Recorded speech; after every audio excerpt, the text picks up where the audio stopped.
Hello friend, मैं हूँ उषा ध्रुवे अमरावती महाराष्ट्र से। तो वेलकम है आपका अपने चैनल गार्डनिंग विद उषा पे। तो सभी मुझसे पूछते हैं और बहुत सारे सवाल होते हैं विंका पर कि आपके विंका इतने हरे भरे और इतने फ्लावरिंग वाले कैसे होते हैं। तो आपके बहुत सारे क्वेश्चन आते हैं, तो उन सभी के क्वेश्चन का आज मैं जवाब देने वाली हूँ कि इतनी धूप में भी इतना सब होने के बाद भी मेरे विंका पर 12 महीने फूल होते रहते हैं। तो ये किस तरह से, तो ये सारे सीक्रेट आज मैं आपके साथ शेयर करूंगी। तो एक है ज्योतिन्द्र मुखर्जी जी, वो कहते हैं if one plant in one pot then why not you show it. तो इनका एक सवाल था कि आप प्लांट को दिखाते क्यों नहीं। तो ज्योतिन्द्र जी, आप देख सकते हैं तो मेरे हर एक पॉट में एक ही पौधा लगा हुआ है। तो जो मेरे पुराने सब्सक्राइबर है जो मुझे रेगुलरली देखते हैं, उन्हें पता है कि मैं एक पॉट में सिर्फ एक ही पौधा लगाना ज़्यादातर पसंद करती हूँ। और देख सकते हैं आप, हर एक पॉट में सिर्फ एक ही पौधा आपको यहाँ पर दिखाई दे रहा होगा। तो इस तरह से ये इतना सारा घना और बुशी प्लांट दिख रहा है, लेकिन ये भी सिर्फ एक ही है। तो इस तरह से देखिए। तो इसका सीक्रेट क्या है? इसका सीक्रेट है सिर्फ पिंचिंग। तो जितना छोटा सा प्लांट होता है, बिल्कुल जब उस पर 6 पत्तियां आती है तो उस वक्त से मैं पिंचिंग शुरू कर देती हूँ। बीच में जैसे ही 2 पत्ते आते हैं तो उसमें कलियां आने लगती है। तो आप लोग क्या करते हैं, जैसे कलियां दिखते हैं तो आप प्लांट के साथ छेड़खानी नहीं करते, क्योंकि आपकी विंकास ज़्यादातर यानी बच ही नहीं पाते। बहुत लोगों का ऐसा ही कहना है कि हम नर्सरी से प्लांट तो लाते हैं, लेकिन हमारे प्लांट कुछ ही दिनों में मर जाते हैं। तो इस तरह से देखिए, हर एक प्लांट इतनी धूप में भी, इतने समर में भी मेरे यहाँ बहुत ही हेल्दी और अच्छे से ग्रो हो रहे हैं। तो ये भी देखिए, यहाँ पर भी एक ही प्लांट है। तो ये सबसे ईज़ी वाला प्लांट मुझे लगता है, लेकिन बहुत लोगों को ये थोड़ा प्रॉब्लमेटिक लगता है। तो इसी पर आज हम थोड़ी-सी बातचीत करेंगे। तो एक बार आप क्या करिए, कहीं से सीड्स ऑनलाइन कहीं से भी मंगवाएँ, जैसे गोविंद भाई से मंगवाएँ या सीड्स एंड पॉट साइट है वहाँ से, या ट्रस्ट बास्केट। तो इस साइट से आप कुछ सीड्स मंगाएँ और सबसे पहले इन सीड्स को ग्रो करके देखिए, फिर आपके पौधे खराब नहीं होंगे।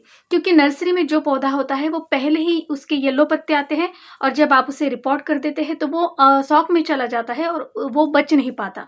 तो इस तरह से देखिए, ये मैंने कुछ सीडलिंग की थी, यानी इसे 1 डेढ़ महीना हो गया है। और इसका पुराना वीडियो था जो मैंने आपके साथ शेयर किया था कि इसे लगाया कैसे जाता है। तो फिर से मैं एक बार इसे डिस्क्रिप्शन बॉक्स में डाल दूँगी कि इसके सीड्स कैसे आप लगा सकते हैं।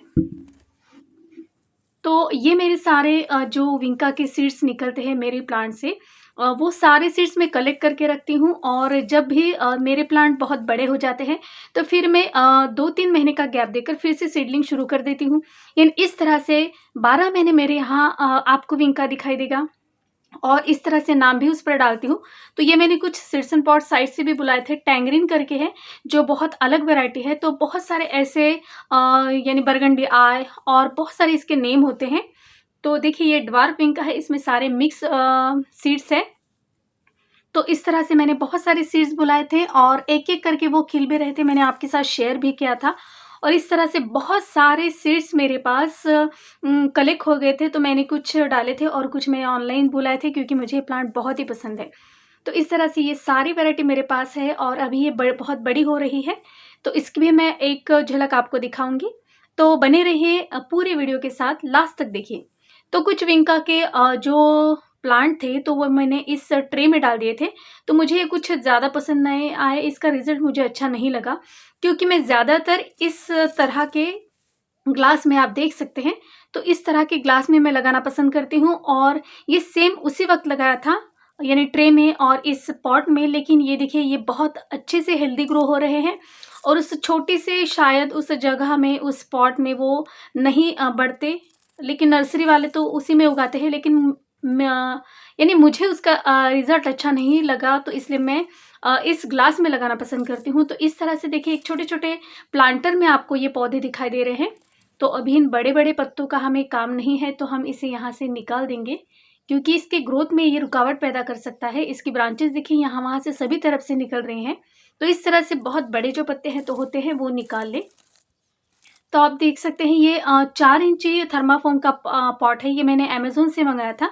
उस वक़्त मुझे ये 350 में 50 मिले थे। अभी 2 साल हो गए हैं इनको, 2 नहीं, 1.5 साल हो गए शायद। इस तरह से अभी ये चल रहे हैं, तो हमारे यानी 3-4 साल तो ईज़ी निकल जाते हैं इसमें। तो ये भी अच्छा है एक ऑप्शन आपको, यानी गमले के लिए। तो इस तरह से छोटे-छोटे पॉट में देखिए ये छोटा-सा, तो देखिए इसकी मैंने पिंचिंग नहीं करी है, तो ये सिर्फ़ सीधा बढ़ रहा है। तो इस तरीके के आपके प्लांट हो जाते हैं, देखिए। तो मैं क्या करती हूँ, इस इतने पत्ते आने के बाद यहाँ से मैं इसको पिंच कर दूँगी, देखिए, यहाँ से। थोड़ी-सी जगह रखनी है और उसके बाद उसे पिंच करना है, इसे कहते हैं पिंचिंग। तो इस तरह से ये पौधा अभी 2 ब्रांचेस बनाएगा और 2 ब्रांचेस को फिर से पिंच करेंगे, फिर ये मल्टीप्लाई होती जाएगी और इस तरह से आपका प्लांट बहुत ही घना होता जाएगा। तो ये है पहला एक सीक्रेट जो प्लांट को बहुत घना बनाता है। देखिए इस तरह से, यहाँ से मैंने इसे पिंच किया था और इस पर देखिए 2 ब्रांचेस और निकल आए हैं और नीचे से भी बहुत सारी ब्रांचेस हैं। तो इस तरह से छोटे से पॉट में देखिए कितना हेल्दी प्लांट ग्रो हो रहा है। और ये भी देखिए, देख सकते हैं आप, छोटे-छोटे पॉट में, यानी पॉट कितना हो ये ज़्यादा मायने नहीं रखता, लेकिन उसको आप फर्टिलाइज़ क्या करते हो ये सबसे ज़्यादा ज़रूरी होता है। तो मैंने तो इन्हें कुछ भी नहीं जाना डाला, हफ्ते में 3 या 2 दाने ऐसे डाले, जब ग्लास में थे तो 2 दाने डाले थे। अब इस पॉट में मैं 4 या 5 दाने डालती हूँ डीएपी के और कंपोस्ट डालती हूँ थोड़ा-सा, बिल्कुल, यानी माइनर फर्टिलाइज़ करती हूँ, ज़्यादा कुछ इसमें नहीं डालती। तो इस तरह से देखिए इस पर कलियाँ भी बनी हुई हैं, लेकिन अभी हमें इसके फूल नहीं लेने हैं, ये आपको हमेशा ध्यान में रखना है, तभी आपका घना इतना घना हो जाएगा। तो हर एक में देखिए छोटे-छोटे प्लांटर में होने के बाद भी ये सारे कितने हेल्दी है। तो उसके बाद मैं इस तरह के 5 इंची पॉट में इसे डालूँगी। ये मेरे 10-10 रुपए वाले पॉट है जिसका मैंने वीडियो आपके साथ शेयर किया था कि मैं गमले कहाँ से लेती हूँ। यानी मेरे घर पे ही आते हैं वो, एक अंकल है और वो मुझे 10-10 रुपए में ये पॉट देते हैं। इससे बड़ा जो होता है वो 20 रुपए में देते हैं। तो इस तरह से देखिए इस प्लांट को मैं लगाऊँगी अब इस यानी जब इस पॉट में लगाया मैंने, फोम का पॉट अगर हो तो उसमें लगाती हूँ, जो मुझे प्लांट खाली मिलता है उसमें मैं लगा देती हूँ। क्योंकि मेरे यहाँ आपको पता है सीज़नल प्लांट बहुत रहते हैं, तो गमले मेरे यहाँ खाली नहीं होती। कुछ मैं बहुत खरीदती हूँ, लेकिन फिर भी गमले कम ही पड़ते हैं। और जैसे इसकी यानी ये पूरी ग्रोथ करता है, देखिए इस तरह से। तो ये एक अपने आप सीड से निकला हुआ था, तो मैंने इसे पॉट से नहीं निकाला। ये 7 या 8 इंची पॉट है, बड़ा-सा पॉट है, इसलिए बहुत तेज़ी से ये प्लांट ग्रो कर रहा है। तो ऐसा नहीं है कि बड़ा प्लांट है तो बहुत तेज़ी से ग्रो करता है, ऐसा नहीं। लेकिन इसको मिट्टी और फर्टिलाइज़र बहुत अच्छी तरह से मिल गया था, क्योंकि इसमें बहुत बड़ा एक प्लांट था, तो इस वजह से ये बहुत अच्छा बढ़ा। तो देखिए इस तरह से पिंच कर दिए। आजू-बाजू से जितने भी ब्रांचेस निकलते हैं, उन सबको आपको देखकर पिंच करना है। तो इस तरह से 4 पत्ते आने पर आपको उसे पिंच करना है। अभी ये देखिए यहाँ पर कली है, तो फिर भी आपको इसे यहाँ से पिंच करना है। और वही मिक्स फर्टिलाइज़र, अगर यानी विंटर का सीज़न है तो सरसों खली और नीम खली डालकर लिक्विड फर्टिलाइज़र बनाइए। और अगर रेगुलर इसमें चेंज करिए और दूसरे 15 दिन के बाद कंपोस्ट, सीवीड या और कुछ जो भी फर्टिलाइज़र, ड्राई फर्टिलाइज़र, तो वो आप इसमें डालिए। तो इस तरह से आपको जब ये पौधा पूरी तरह से हेल्दी हो जाएगा, अच्छे से ग्रोथ कर लेगा, तब ये आपको डालना है। और सॉइल मिक्स वही जो मैं सभी प्लांट को लेती हूँ, यानी 7:1 का रेशियो, 7 पार्ट मिट्टी, 1 पार्ट कोकोपीट, 1 पार्ट रेत और 1 पार्ट कंपोस्ट, कोई भी। और महीने में 2 बार, यानी एक लिक्विड फर्टिलाइज़र और एक ड्राई फर्टिलाइज़र। तो इस तरह से आप इसको डालते रहिए पूरी ग्रोथ होने के बाद। और ग्रोथ होने तक आपको सिर्फ डीएपी के दाने डालने हैं हर हफ्ते। तो इस तरह से देखिए ये प्लांट पर फूल आना शुरू हो जाएँगे। और ये देखिए ये प्लांट की मैंने अभी भी पिंचिंग शुरू ही है मेरी। इसे मैंने बहुत बढ़ने दिया और इसकी पिंचिंग मैं अभी भी कर रही हूँ और ये बहुत ही घना होता जा रहा है। तो अभी मैं इस पे फ्लावरिंग लूँगी। तो देखिए कितना बुशी और कितना घना हो गया है। तो इस तरह से मैं इसकी पिंचिंग करती ही रहती हूँ। यानी जब ये फूल खिल रहे हैं तो मैं इसकी पिंचिंग शुरू कर देती हूँ और जब इन फूलों का खिलना बंद हो जाता है तब मैं इन बाकी सब प्लांट पर फूल आने देती हूँ। तो इस तरह से हर सीज़न में आपको मेरे गार्डन में विंका तो दिखेंगे ही। तो देखिए यहाँ पर इस तरह से देख सकते हैं, ये एक ही पौधा है और यहाँ से इसके सीड्स गिर गए हैं, तो वो भी देखिए, वो भी जर्मिनेट हुए हैं। तो यहाँ पर अगर सीड्स रहते हैं तो रहते हैं तो अच्छा है, लेकिन इसकी गुड़ाई करनी पड़ती है। इसको जब हम खाद डालते हैं उस वक़्त थोड़ी-सी हमें प्रॉब्लम होती है, अगर अगर सीडलिंग हो तो।